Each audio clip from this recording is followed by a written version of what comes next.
زندگی رقص کیا کرتی تھی کبھی، اب تو چپ چاپ پڑی ہے مجھ میں۔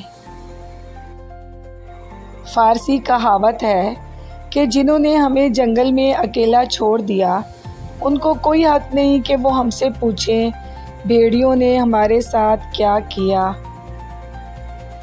ترکی کہاوت۔ ایک ترکی کہاوت ہے، یہ کہہ دینا کافی نہیں کہ تم میرے بھائی ہو، یہ بھی بتاؤ کون سے، حابیل یا قابیل۔ امام شافعی فرماتے ہیں، قرآن پاک میں ایک ایسی آیت بھی ہے جو ظالم کے دل میں تیر اور مظلوم کے دل پر رکھا ہوا مرہم ہے۔ سننے والے نے پوچھا وہ کون سی؟ آپ نے فرمایا، وَمَا كَانَ رَبُّكَ نَسِيًّا، اور تیرا پروردگار بھولنے والا نہیں۔ کوشش کریں آپ کے کانوں تک وہ باتیں نہ پہنچیں جو لوگ آپ کے پیٹھ پیچھے کرتے ہیں، ورنہ دنیا میں مخلص نظر آنے والے منافق چہروں سے آپ کو شدید نفرت ہو جائے گی۔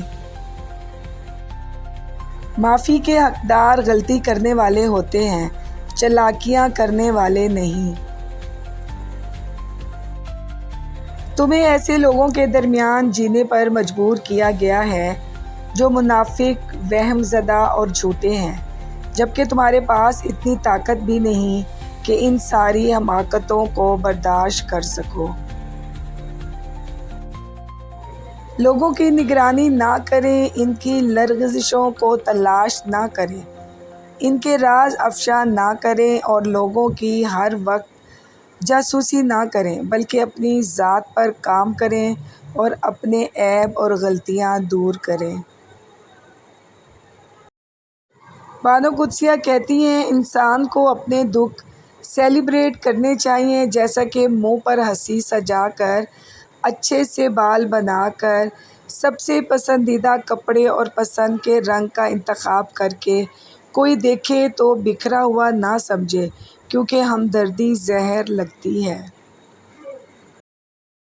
برا وقت ایک ایسا فلٹر ہے جو آپ کی زندگی کو منافق، لالچی اور مکار لوگوں سے پاک کر دیتا ہے۔